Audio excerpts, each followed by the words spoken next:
Chris Santiago with MMA Islands. Today we're here with XMMA matchmaker himself, Jordan Dykler, ahead of a stacked XMMA 5-card Southern Heat, which is heating up to be a good one. Jordan, how's it going today? Everything's going good, Chris. Thanks for having me on. For sure, for sure. How's everything? What's the stress level like a week before fight week? It's pretty high. You have all kinds of different things to deal with. People want to change flights. People want to change airports. People want to change corners. Then you have to deal with the commission. You have to deal with the venue. You have to deal with ticket sales, the ticket portal. Then there's the possibility that fights fall off. So look, so far so good. We're managing. We're ready. We're pretty excited for the event. South Carolina was really good to us last summer for XMMA2, so we decided to bring it back. New city, an hour and a half down the road. Hopefully we'll have a lot of the same crowd because it was really exciting there last summer. But look, it's just status quo. I mean, until fight week, anything that can happen will happen, and you just kind of got to be prepared, roll with the punches, and that's it. That's it right now. More than a dozen fights booked, tons of UFC veterans, PFL champion, former world champions as well. You got the main event between former Bellator champ Will Brooks and former UFC fighter Luis Peña. What was the thoughts around making this matchup, and what can the fans expect out of the main event? Okay, well, first for the thoughts. So we had Will Brooks on XMMA2 against Steven Seiler. After that, we experienced some changes at the top. I got the job. I started to speak to Will Brooks. Fascinated as to how a guy of that caliber could be available to us even then, even now. Told him, look, I'm going to do my due diligence. I'm going to look around and try and find you an opponent. Found a lot of people not willing to take it. It is what it is. It's not a good fight for them. Will's incredibly well-rounded. Has incredible victories, 2 victories over Chandler, Bellator strap. It didn't go perfect for him in the UFC, but things happen. And I think that he's ready to get back into that spotlight. He just needed the right matchup. Peña, I received an email from his manager, Tyler. Great, very, very easy to work with. We had discussed the matchup about 8 weeks prior to when we announced it. We had heard that Peña was signing elsewhere. There was a lot of back and forth. We never let it die. And then when we got word that he was going to be fully available, we went full throttle after it, and we got the booking done. For me, that's the best fight I could have made on the scene. There's no better fight that I could have made. So we're thrilled to have the booking. To my eye, it's 2 of the best American lightweights available. I'm shocked they were available to me. And the co-main event's heating up to be a good one as well. You have on Jared Gooden versus Impa Kasanganay, who just did a stint in Eagle FC. What can you tell me about this matchup? What's so appealing about the co-main event? Well, look, these are 2 guys that have shown a real willingness to stand and bang. And, Impa actually still signed to Eagle. He got released for this fight. So I believe his next fight, whether if it's with us or with Eagle, we'll see. But thanks to them, by the way. I just think that that's a fight that fight fans will love, because it's 2 guys that are willing to go at it to their strengths. A lot of guys try and reinvent themselves, do different things when they get regional. But both these guys when presented the matchup, said yes in about 5 minutes, which is like a matchmaker's dream. But more than that, it speaks to their compete level and their willingness to take the tough fights to get to where they want to go. Mhm. When people think of XMMA, they think of exciting fights, firework, bar burner fights. That's what we've seen with the last three events. Every fight's a good one from top to bottom. I think one person that embodies XMMA well, or is going to embody it well, is Julian Lane. How hyped are you to be working with him and to get him on this card against Austin Hubbard? Oh man, you made me smile. Julian's been a guy that at first, we had a push-pull type situation to do the contract, but I think he's a sweet guy. I think it really, like you said, he embodies what we want to do. He's a warrior. He's willing to bleed. He's willing to make people bleed. He's nasty. And at the end of the day, I mean, that should be our motto too.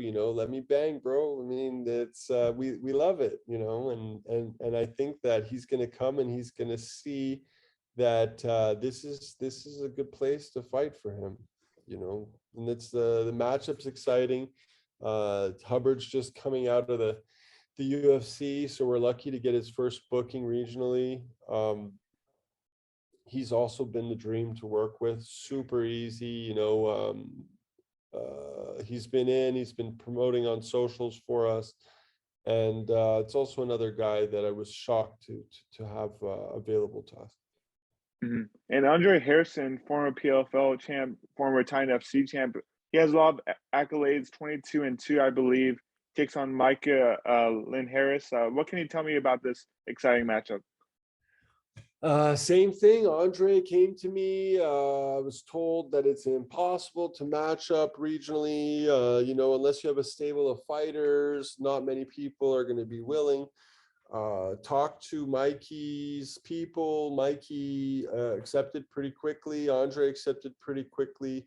I think that's going to be a really, really high level match, and we're going to see whose skills dominate. We're going to see if Andre can get him to the mat, or if Mikey can keep him at distance and take his head off. I think that it's going to be a real fun fight. Mhm. And out of all of these fights, what do you think is one matchup that is flying under the radar and deserves more spotlight? Well, the fight that I thought would be, that fight for us, was Weston Wilson and Keith Lee. Unfortunately, Keith pulled out. We're really excited to have Weston on the card. I think he's one of the most underrated fighters in the game right now. I mean, I guess the fight that I would say would be underrated would probably be Chris Beal versus Josh Reddinghouse. I think we haven't seen Beal in a while. I know that he had a fight that unfortunately, Tapology hasn't realized. So he's 11-6, not 10-6. But I think that we're going to see a different Chris Beal with the long layoff. He's always been dynamic. And I think that Reddinghouse, too, is hungry and wants to prove, coming off Ultimate Fighter, that he belongs in a huge organization. He belongs with the best bantams in the world. And I think that we're going to see a really fun fight there. Mhm.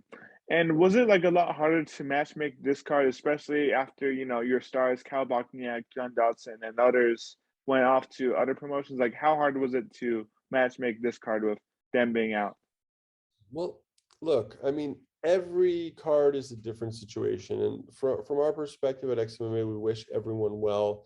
If you do follow our socials, you'll notice anytime a fighter does happen to get a contract elsewhere, we congratulate them.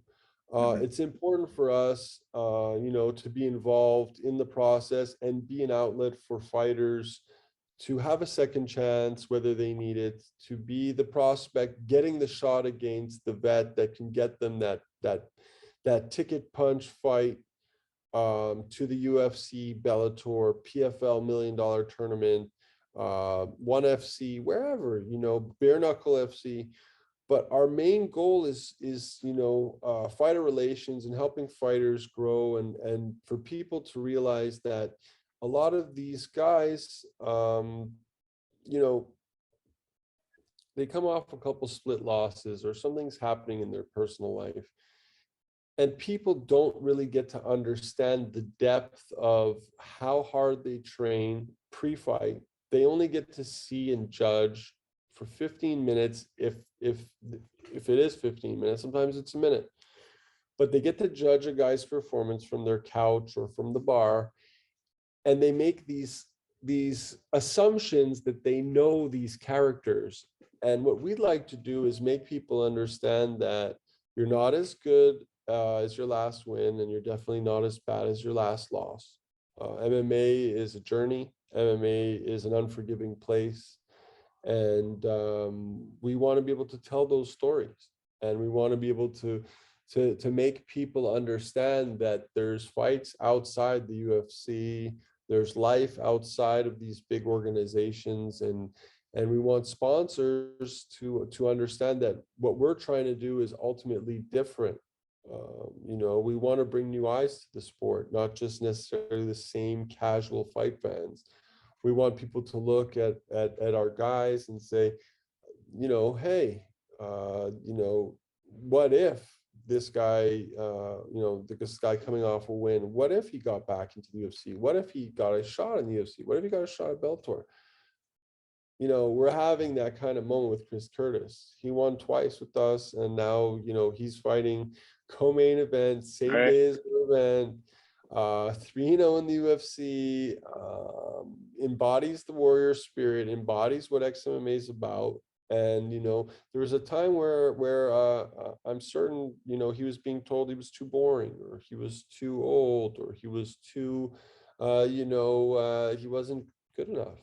And now, a guy like that just shows what hard work, perseverance, staying in the gym does, and that's what XMMA is for us. Mm-hmm. Yeah, Chris Curtis had a lot of great success in the XMMA. I feel like he kind of like resurrected his career in a way inside the XMMA cage. So what would it mean for you for a guy of his caliber to really grow as a fighter in the XMMA cage to possibly be on the brink of a title shot in the UFC? I mean, it's incredible. It's everything for us because it happens so quickly. Like, I mean, we're going on to our 5th show, and we're growing, and hopefully we're going to start doing around 5-6 shows a year, bi-monthly. But the fact that he's come along so quickly has even pushed us further to know that the path that we're on is the correct one. Because eventually, and I was even talking with another fighter yesterday, and he said, it's going to all be worth it when an XMMA graduate gets a belt somewhere in a huge organization. Will come back and say, thank you.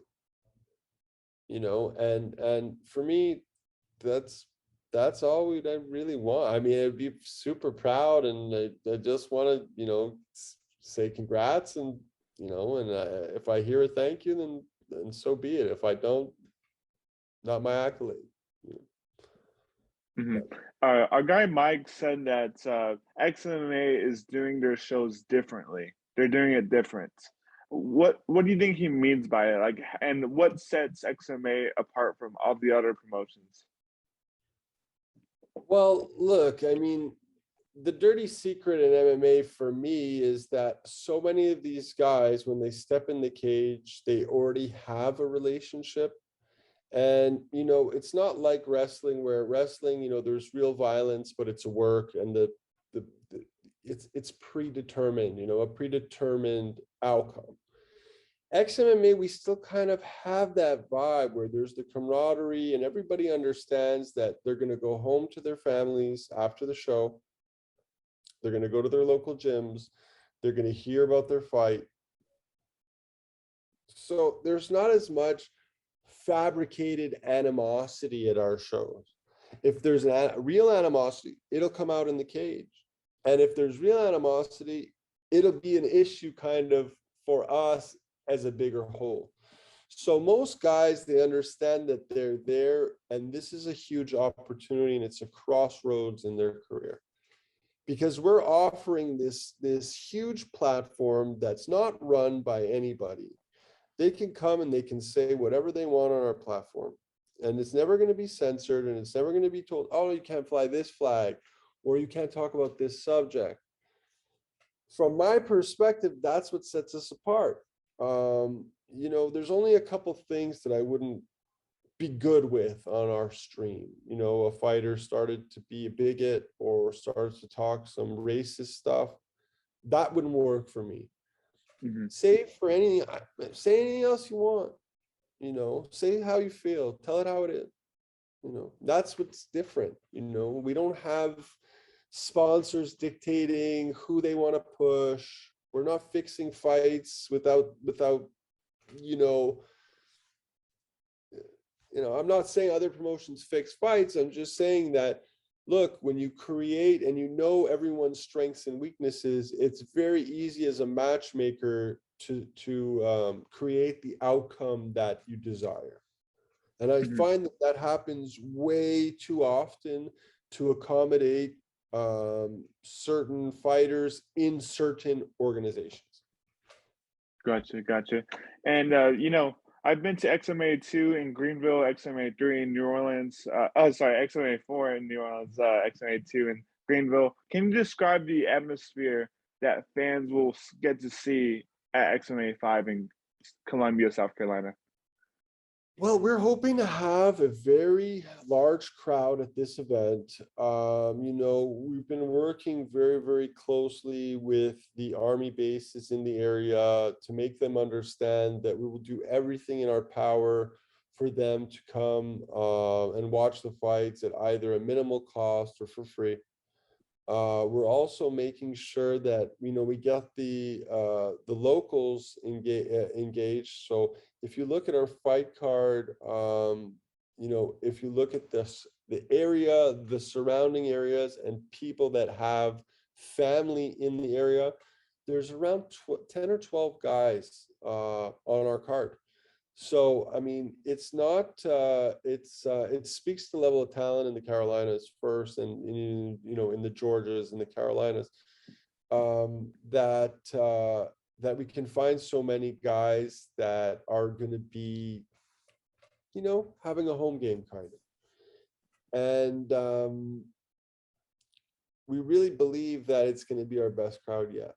You know, we have some things surprised. We have some surprises planned, and we definitely are going to try and engage our personalities, our media personalities, with the fans in this event a little more than we had in the past. Awesome. Great to hear. And biggest question of the interview, is Big Mo going to be the cage announcer for this one? Yeah, Big Mo's our guy. I think that you know, the positive conversation and chatter on our stream around us, so much of it has to do with Big Mo. And you know, I think that more than anything, you know, we'll see Big Mo on a huge stage very, very soon, and he's a rising star. And that's something else that I know here at the office, we're very, very proud of being associated with Mo, because he's such a good person and because he's so loyal to our brand. And you know, he'll be somebody that we revere and thank our stars that we have forever. You know, that's what I truly believe. Awesome. I think that's all the questions I had for you, Jordan. I just want to thank you again for the time. What messages do you have to send to the fans, and where can the fans find XMMA 5?